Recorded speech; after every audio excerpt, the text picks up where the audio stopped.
Hello everyone, আমি Piyali sweets family আরেকটি নতুন ব্লগে সবাইকে স্বাগত। এখন থেকে ঘড়িতে বাজে 4টে। এখন থেকে আমি আমার পুরো ব্লগটি স্টার্টিং করছি।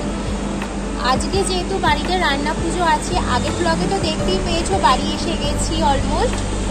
আর আজকে সকাল থেকে কোনো রকম ভিডিও করা হয়নি, অনেকটা ব্যস্ত ছিলাম। রাত্রিরে না ঘুমোতে অনেকটা দেরি হয়ে গেছিলো, সেই জন্য সকাল থেকে কোনো রকম ভিডিও। আর অনেক আওয়াজ পাচ্ছ যেহেতু দেখো ওইদিকে পুরো সামনেই হাই রোড, গাড়ি যাচ্ছে। আর অলমোস্ট সমস্ত কাটাকুটি কমপ্লিট, এবার রান্নায় বসবো। তোমাদের উল্টো দিকে দেখাচ্ছি, পুরো হাই রোড, গাড়ি সবসময় চলছে। আর এখানে প্রচণ্ড আওয়াজ দেখতে পাচ্ছ, দেখো এই কারণে। আর আকাশটা দেখো মেঘলা করে আছে, কখন বলতে কখন বৃষ্টি হবে। সমস্ত কাটাকুটি কমপ্লিট হয়ে গেছে। আর আমার বাপের বাড়িতে হয় বিশ্বকর্মা পুজোর আগের দিনের যে রান্না পুজোটা, মানে হচ্ছে বুড়ো রান্না। আর আমার শ্বশুর বাড়িতে হয় ইচ্ছে রান্না। আমার শ্বশুরবাড়ির ইচ্ছে রান্নার ভিডিও তো তোমাদের সাথে আগের ব্লগে শেয়ার করে দিয়েছি। আর আমার বাপের বাড়ির রান্না পুজোটা একটু দিতে দেরি হয়ে গেল, কিছু মনে করো না। যারা যেখান থেকে আমার ব্লগটি দেখছো প্লিজ চ্যানেলটা সাবস্ক্রাইব করে দিও। তোমাদের একটা লাইক কমেন্ট শেয়ার আমাকে মোটিভেট করবে নতুন নতুন ভিডিও বানানোর জন্য। এখানে অনেক কিছু গোছাগুছি হয়ে গেছে। আর এখানে মাছটাকেও ফ্রিজ থেকে বার করে দেওয়া হয়ে গেছে।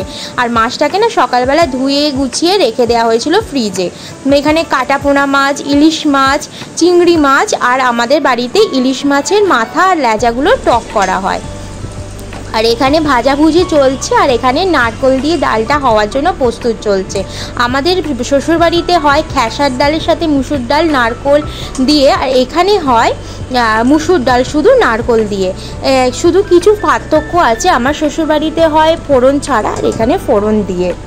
চলো নারকেল ভাজা হচ্ছে, ততক্ষণে তোমার সাথে আর এখানে আমাদের ততক্ষণে এখানে চলছে চিংড়ি মাছ ভাপা। চিংড়ি মাছটা অনেকটা হয়েই এসেছে, একে একে সমস্ত রান্নাই শেষ হয়ে গেছে, তোমাদের তো দেখিয়ে দিলাম। আর এখানে দেখো মাছ, ইলিশ মাছ কাটা পোনা মাছটা হয়ে গেলেই আজকের মতন রান্না শেষ। আর এখানে অনেক কিছু ভাজাভুজি হয়ে গেছে, ডাল হয়ে গেছে যেটা হচ্ছে মা করেছে।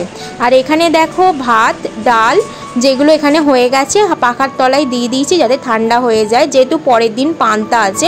আমাদের পরের দিন ভাত করার নিয়ম নেই, কিন্তু ভাজাভুজি করা মাছ করা এগুলো হয়। আর এখানে দেখো মাছ ভাজা হয়ে গেছে, মাছের তেলও রেখে দিয়েছি। ঘড়িতে এখন 7টা বেজে গেছে, আমাদের রান্না শেষ। এখানে দেখো মাছটা হলেই শেষ। এখানে ইলিশ মাছের টকটা হবে আর কাটা পোনা মাছের কারিটা হবে, শুধু তেল ঝাল হবে, হলেই আমাদের রান্না শেষ হয়ে যাবে। মা এদিকে দেখো ইলিশ মাছের টকটা করছে, কারণ যেহেতু আমার শ্বশুরবাড়ি থেকে সবাই এসে যাবে, আমাকেও রেডি হতে হবে, তাছাড়া ছেলেটাকেও রেডি করতে হবে। আর এখানে ধুবর দেখেছো কাণ্ড, এত পরিমাণ বদমাইশ হয়েছে না। আর মামার বাড়িতে এলে ওর যেন মনে হয় 4টে হাত পা গজিয়ে যায়, আর এত বদমাইশি করে।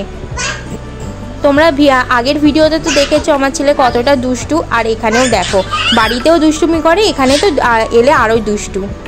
চলো তোমাদের সাথে কি কি রান্না হয়েছে আগে শেয়ার করি। এখানে নারকেল ভাজা আছে, তাছাড়া এখানে 9 রকমের, টোটাল 10 রকমের ভাজা হয় মাছকে নিয়ে, 10 না 11 রকমের ভাজাভুজি হয়। এখানে ডাল আছে নারকেল দিয়ে, এই ডালটা হচ্ছে আমার সব থেকে রান্না পুজোর ফেভারিট ডাল, আমার খুব ভালো লাগে খেতে। মাছ ভাজা, ইলিশ মাছ ভাজা, চিংড়ি মাছ ভাপা, আর হচ্ছে কাটাপোনা মাছের কারি, আর ইলিশ মাছের টক, ইলিশ মাছের মাথা আর লেজার টক, আর আছে ভাত।